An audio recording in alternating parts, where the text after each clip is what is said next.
हमारा आज का विषय है आत्मज्ञान, यानी कि स्वयं का ज्ञान।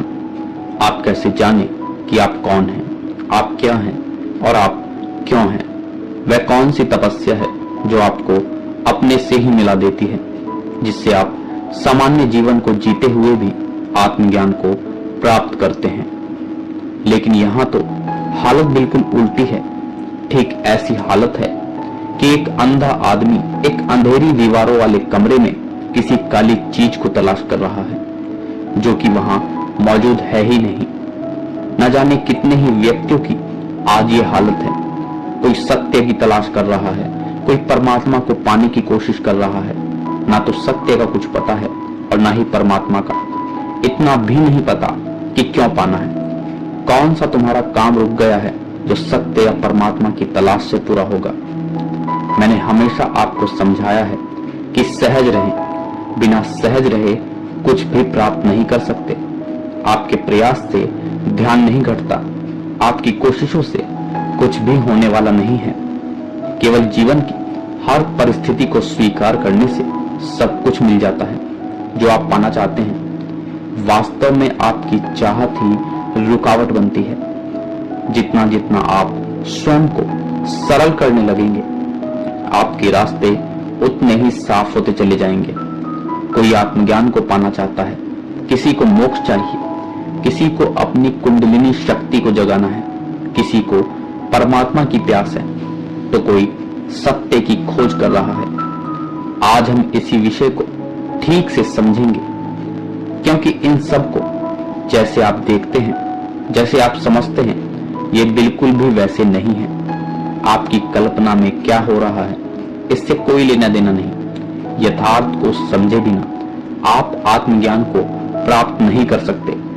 आपकी हालत ऐसी है जैसे कोई रेत के मरुस्थल को सागर समझकर तैरने लगे, रेत को ही पानी समझ ले। वहां तैरना नहीं होगा, केवल आपके हाथ पैर और आपका शरीर छिल जाएगा और कुछ नहीं होगा।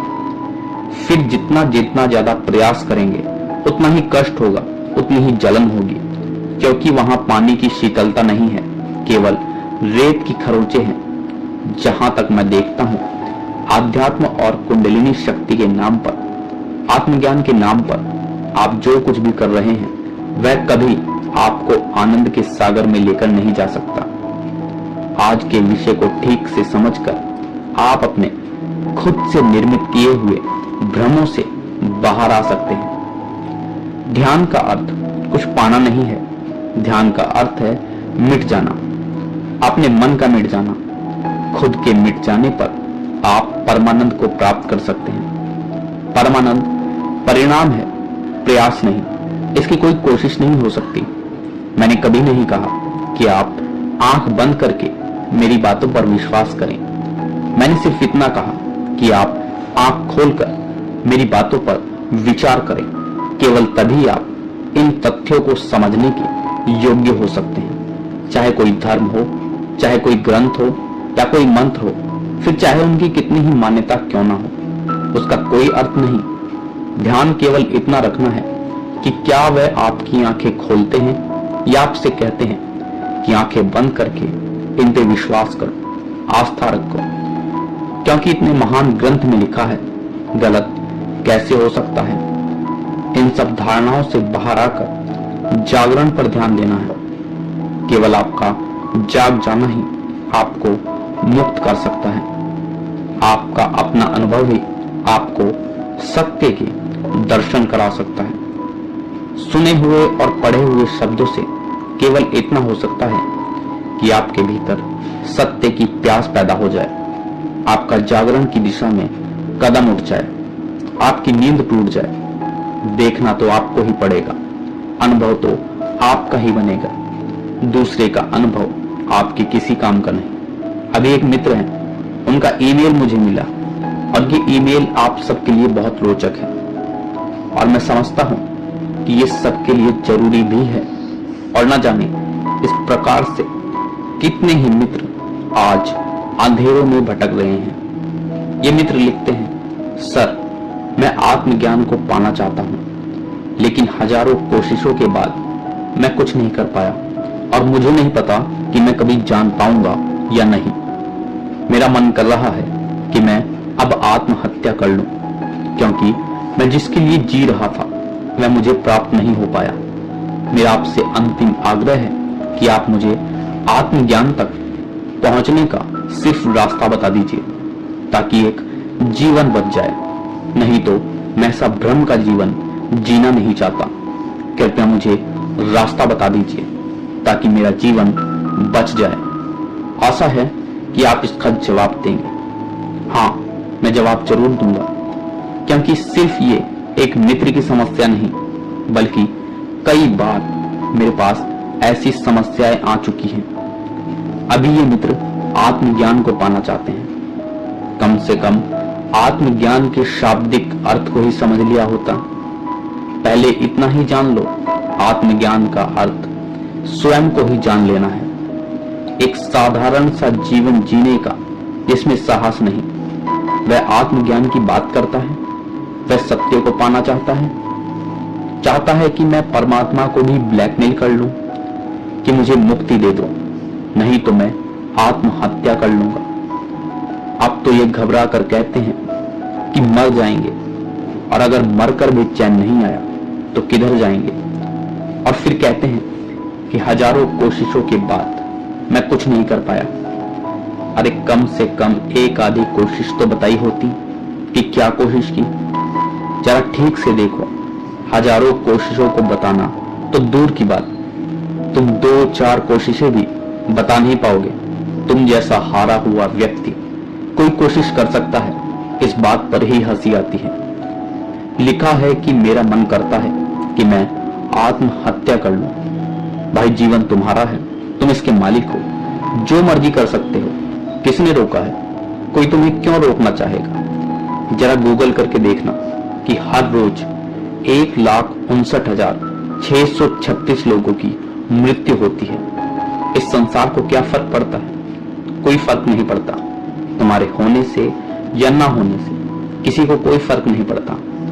इस प्रकृति को या इस सृष्टि को तुम्हारे मन से कुछ लेना देना भी नहीं है। वह अपने तरीके से काम करती है।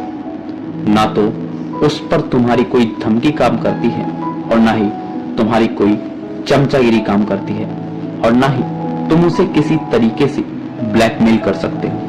जरा देखो अपने आप को। तुम अपने आप को जीवित कहते हो। तुम्हारे अंदर जीवन का कोई लक्षण दिखाई नहीं पड़ता। तुम अभी भी मरे हुए हो। जो वास्तव में जीवित होता है उसका संघर्ष कभी समाप्त नहीं होता। पर संघर्ष में इतना खोया होता है कि उसे मृत्यु का कभी ख्याल नहीं आ सकता। उसके लिए कहां मृत्यु। यह लिखते हैं कि क्योंकि मैं जिसके लिए जी रहा था वह मुझे प्राप्त नहीं हो पाया। किसके लिए जी रहे थे? तुम जरा ठीक से सोचो। क्या ये आत्मज्ञान का विचार तुम्हारा अपना है या दूसरों का? तुम्हें आत्मज्ञान का पता ही कैसे लगा? तुमने इसे जाना ही कैसे?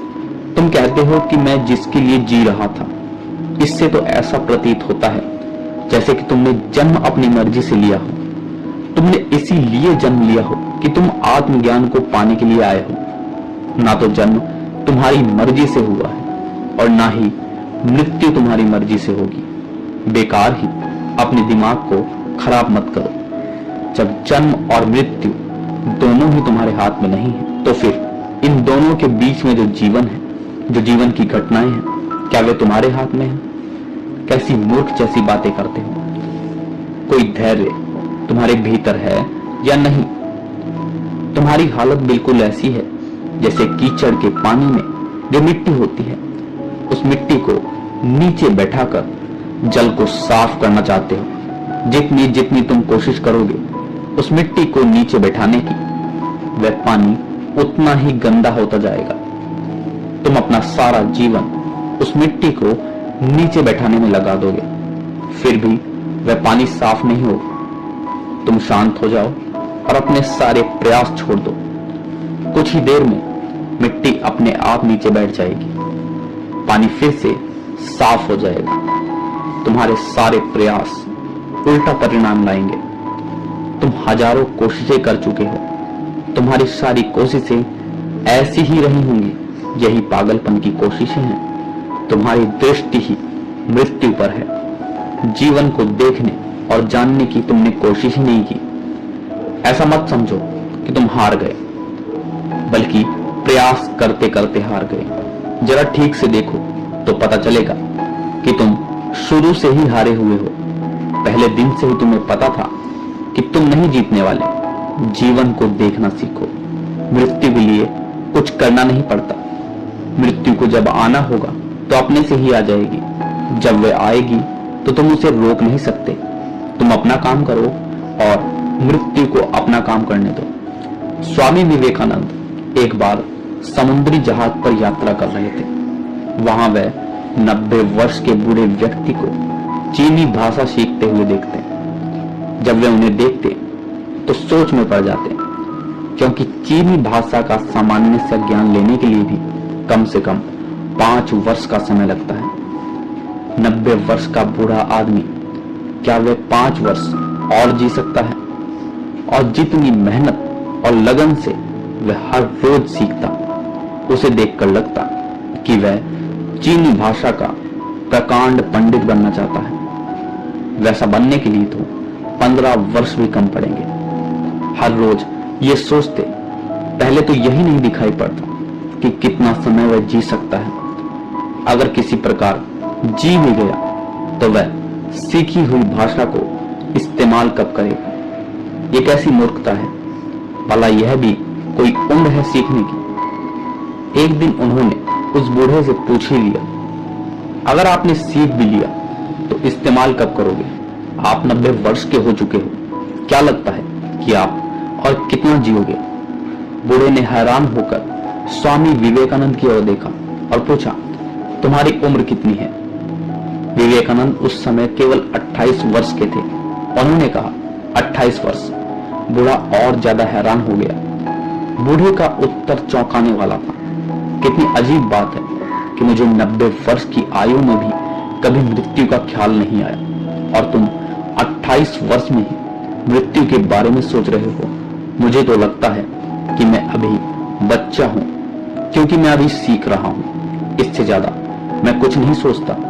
मौत आएगी, आती रहे, वह अपना काम करे।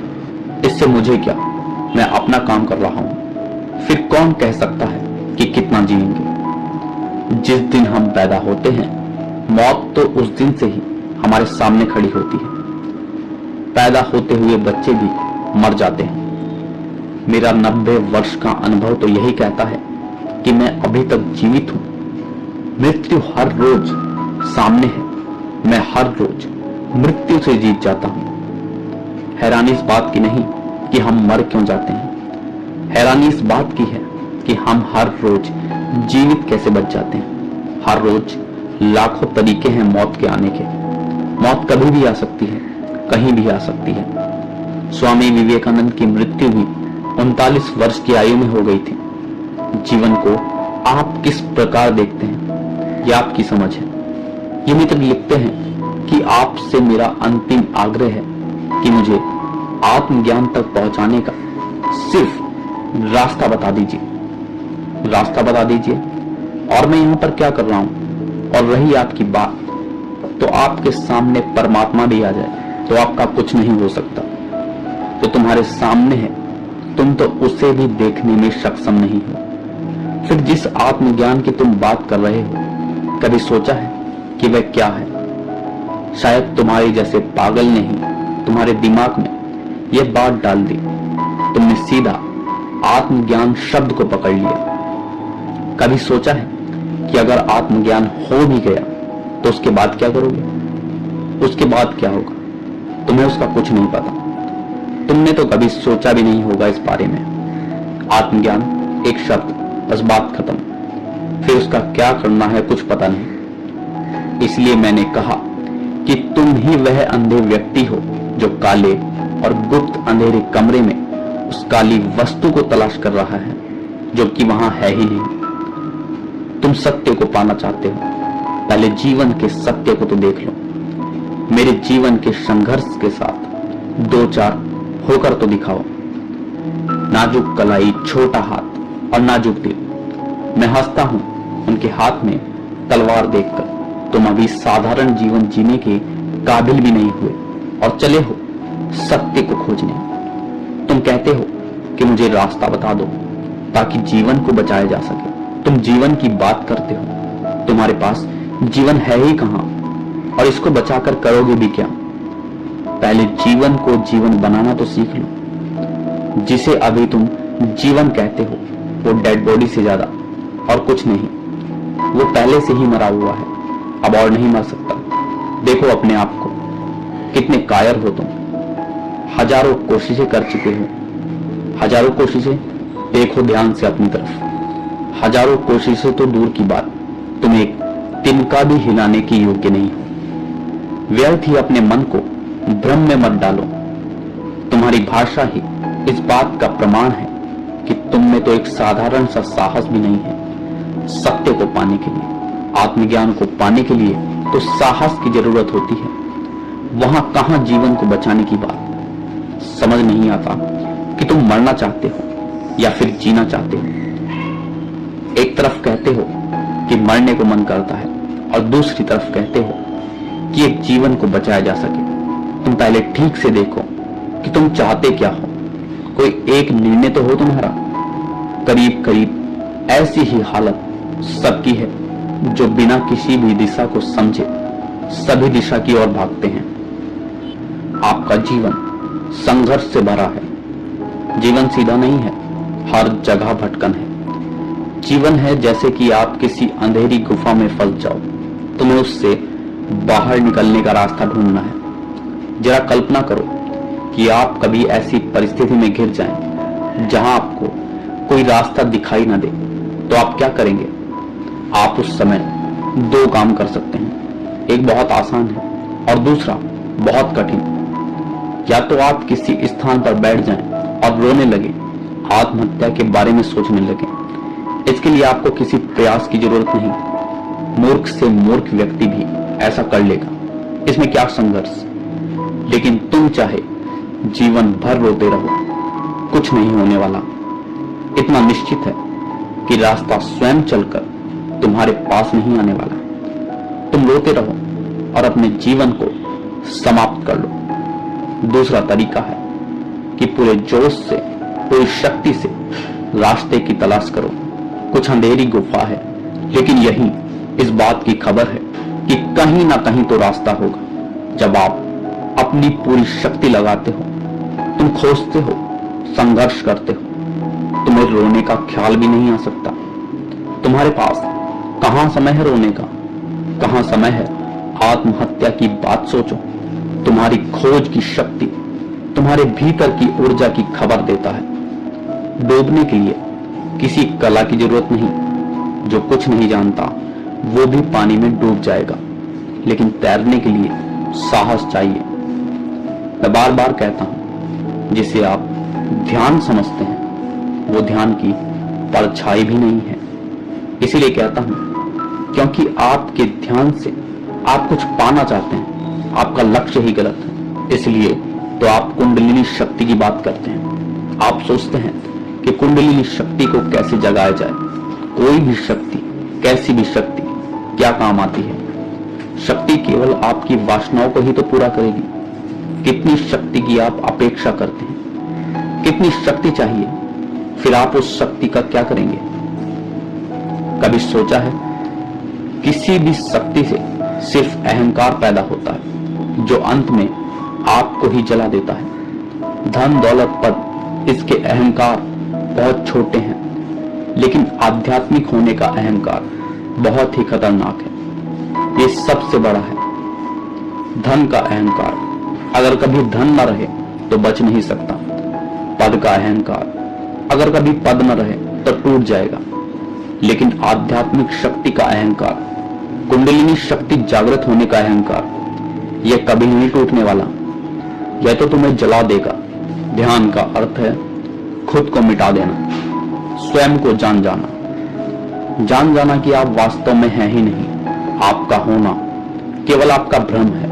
आपका मिट जाना, आपके मैं का मिट जाना। फिर जब आप ही नहीं बचते तो शक्ति किसको चाहिए? किस लिए चाहिए, और यहीं पर सारा रहस्य छुपा है। जब आप मिटते हैं तो संपूर्ण सृष्टि की शक्तियां आपके साथ होती हैं। आप शक्तियों के पीछे भागो, आपको कुछ नहीं मिलेगा।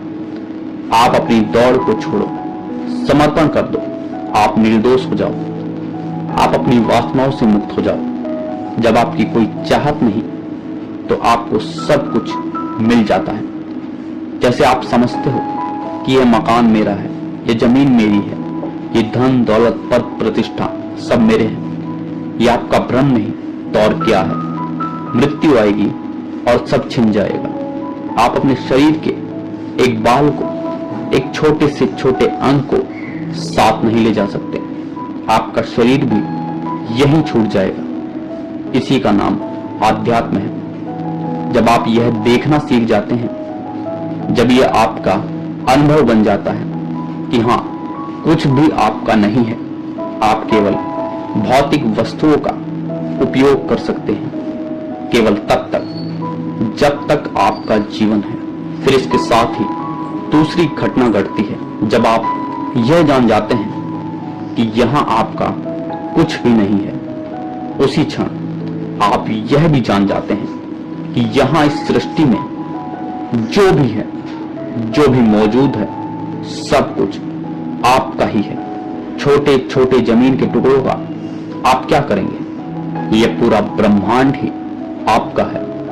यह सूरज, चांद, सितारे, ये हवाएं, ये पर्वत, ये झरने, ये जंगल, यहां ऐसा क्या है जो आपका नहीं? सूक्ष्म को त्याग कर आप विराट को पा लेते हैं। कुएं के मेंढक को सागर मिल जाता है।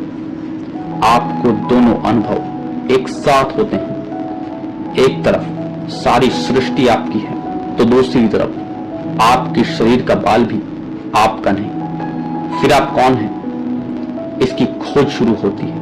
और कितने प्रमाण हो सकते हैं? यहीं से तो आपको पता लगता है कि आप शरीर नहीं, आप शरीर के अतिरिक्त कुछ और हैं, कुछ अलग हैं।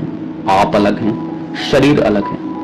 आप शरीर नहीं हैं। शरीर तो तब भी रहेगा जब आप नहीं रहेंगे। फिर उस समय आप कहां होंगे? ध्यान इसी को जानने की कला है कि आप कौन हैं, आप क्या हैं। ध्यान आपको किसी ईश्वर से नहीं बल्कि स्वयं अपने आप को अपने आप से ही मिलाता है। लेकिन क्या आप सच में ही अपने आप से मिलना चाहते हैं? क्योंकि मिलने से आपको पता लगेगा कि आप नहीं हैं, आप मिट जाएंगे। क्या आप सच में ही अपने आप को मिटाना चाहते हैं? इस संसार में आप बहुत व्यक्ति को जानते हैं, बाहर के संसार को बहुत अच्छे से जानते हैं कि कौन अच्छा है, कौन बुरा है, क्या ठीक है, क्या गलत है। अगर आप कुछ नहीं जानते तो आप वह स्वयं हैं। आप अपने को ही नहीं जानते। जैसे आपकी आंख बाहर सब कुछ देख सकती है पर स्वयं को नहीं देख सकती। सारा संसार दिखाई पड़ता है लेकिन अपनी ही आंख दिखाई नहीं पड़ती। अपनी आंख को देखना हो तो आईना चाहिए। ध्यान एकमात्र वह आईना है जिसमें आप स्वयं को देख सकते हैं, स्वयं को जान सकते हैं। जरा सोचिए कि अगर कोई आईना नहीं होता तो आपको अपने शरीर का कुछ भी पता नहीं लगता। आप नहीं जान सकते थे कि आप कैसे दिखाई पड़ते हैं। कभी कल्पना में भी खुद को देखने की कोशिश करेंगे तो थोड़ी मुश्किल आएगी। आत्मज्ञान का अर्थ है अपना ही ज्ञान, और जब अपना ज्ञान होता है इसी को सत्य का मिलना कहते हैं, इसी को परमात्मा से मिलना कहते हैं। आप परमात्मा के दर्शन की बात करते हैं, पहले इतना तो पता लगे कि वह कौन है आपके भीतर जो दर्शन करना चाहता है, जो सत्य की खोज में निकला है। कौन है वह जो आत्मज्ञान को पाना चाहता है? यही तो वह उलझन है। जब तक ये स्पष्ट नहीं होता तब तक सब कुछ अधूरा है। अक्सर बहुत से मित्र मुझसे पूछते हैं कि आत्मज्ञान को कैसे जाने। जानना स्वयं को है और पूछ मुझसे रहे हैं। कितने आश्चर्य की बात है, क्योंकि कोई दूसरा तुमको कैसे बताए कि तुम कौन हो, खुद को कैसे मिल सकते हो। जितना जितना आप दूसरों से पूछने जाते हैं, उतना ही स्वयं से दूर होते जाते हैं। एक छोटी सी बात को समझो, अगर आपको किसी दूसरे व्यक्ति को जानना है तो क्या करोगे? तुम उससे ज्यादा मिलोगे, ज्यादा से ज्यादा उसके साथ समय व्यतीत करोगे।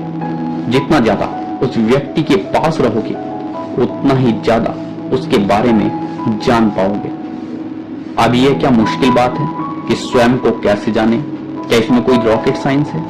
जैसे दूसरे को जाना जाता है, ठीक वैसे ही स्वयं को जाना जा सकता है। कभी ख्याल करना कि क्या आप कभी खुद के साथ रहे हैं? क्या आपके जीवन में कुछ पल ऐसे हैं जो आपने अपने साथ गुजारे हैं? गहरे से सोचेंगे तो समझ आएगा कि आपकी सारी कोशिशें अपने से दूर भागने की होती हैं। आपके सारे प्रयास होते हैं अपने आप को भूलने के। अगर कभी आप अकेले होते हैं तो आप कहते हैं कि बोर हो गया। अकेलापन तो आपको काटने को दौड़ता है। क्या भय है अकेला होने में? क्यों आप बोर होते हैं? क्योंकि आप किसी दूसरे के साथ तो रह सकते हैं, लेकिन अपने साथ रहना बहुत मुश्किल है। अपने को ही देखना बहुत भारी पड़ता है। आप दूसरे को प्रेम कर सकते हैं, लेकिन आपके लिए अपने से ही प्रेम करना, स्वयं से ही प्रेम करना असंभव हो जाता है। शराब किस लिए पीते हैं? जहां देखो आप अपने आप को भूलने की चेष्टा करते हैं, और उसी को आप मनोरंजन कहते हैं। आपके सारे मनोरंजन स्वयं से दूर भागने के अलावा और कुछ नहीं है। किसी भी फिल्म को देखकर स्वयं को भूलते हैं, तो कभी किसी मित्र की पार्टी में जाकर, कभी नशा करके, तो कभी किसी से लड़ाई झगड़ा करके। पूरे जीवन को उठा करके देखो अपने आसपास कि क्या हो रहा है। 4 व्यक्ति इकट्ठे होते हैं तो क्या होता है? बातें करते हैं। जरा ध्यान से देखो और समझो, कहीं सपनों की बात चल रही है, कहीं फिल्मों की बात चल रही है, कोई पॉलिटिक्स की चर्चा कर रहा है, कोई क्रिकेट का विषय लेकर बैठा है। और क्या होता है? और बड़े मजे की बात कि आप इसे ही अपनी नॉलेज समझते हैं, अपना ज्ञान समझते हैं। स्वयं को जानने का सिर्फ एक ही मार्ग है, साक्षी भाव। आपका होशपूर्ण जीवन, आपके जीवन का एक एक पल जब आप बेहोशी में ना हो, जब आप अपने ही विटनेस बन जाएं, हर पल हर क्षण आपका भाव बना रहे कि आप शरीर नहीं हैं। जो भी आपकी भौतिक जरूरतें हैं आपकी नहीं है, आपके शरीर की है। आपको भूख लगे तो जाने कि आपके शरीर को भूख लगी है। आप खाना खाएं तो जाने आपका शरीर खाना खा रहा है। खाना आपके शरीर को स्वादिष्ट लग रहा है, आपको नहीं। आपका शरीर सांस ले रहा है, आप नहीं। आप सोने जाएं तो जाने कि आपके शरीर को नींद आ रही है। आप थक जाएं तो जाने कि आप नहीं, आपका शरीर थक गया है। कहीं शरीर में पीड़ा हो रही है तो जाने यह पीड़ा आपकी नहीं, आपके शरीर की है। आप हर क्षण खुद को शरीर से अलग देखने का प्रयास करें। यह आसान नहीं है, यह सबसे कठिन है। यही एकमात्र तपस्या है, इसके अतिरिक्त कोई तपस्या नहीं। लेकिन आपने तो तपस्या के अर्थ को ही गलत समझा है। जो कोई अपने शरीर को कष्ट देता है, जो कोई अपने शरीर को भूखा मार रहा हो या फिर इस तरह के काम करता हो, उसे आप तपस्वी कहते हैं। वह तपस्वी नहीं है, वह मूढ़ है। समझे, ये सभी काम बहुत आसान है। कोई भी पागल हो जाए तो अपने शरीर को कष्ट पहुंचा सकता है, इसमें जरा भी मुश्किल नहीं। लेकिन अपने होश को जगाने के लिए बहुत साहस की जरूरत है। इसके लिए आप अपना एक पल का भी साक्षी भाव नहीं खो सकते। पूरे जीवन में जो आपने अभ्यास किया वह सब अपने से दूर जाने का है, खुद को भूलने का है। इतने लंबे अभ्यास को तोड़ना निश्चित ही आसान नहीं है। लेकिन असंभव भी नहीं है। आज से अपने साथ होने की कला को सीखना होगा। ज्यादा से ज्यादा अपने साथ होना है, अकेले अपने साथ रहना है, ज्यादा से ज्यादा भीड़ से दूर होना है। जितना भी समय हो अपने साथ अकेले हो जाइए। जब अकेलापन आपको काटने लगे तो समझने की कोशिश करें, अपने भीतर देखें कि क्यों आपके साथ ऐसा हो रहा है। अपने को भूलना नहीं है, दूसरे से बात करके आप खुद को ही भूलते हैं। कितनी भी मुश्किल आए आपको यह करना ही है। वर्तमान में हमेशा एक ही चीज चलती है और वह है आपकी सांस।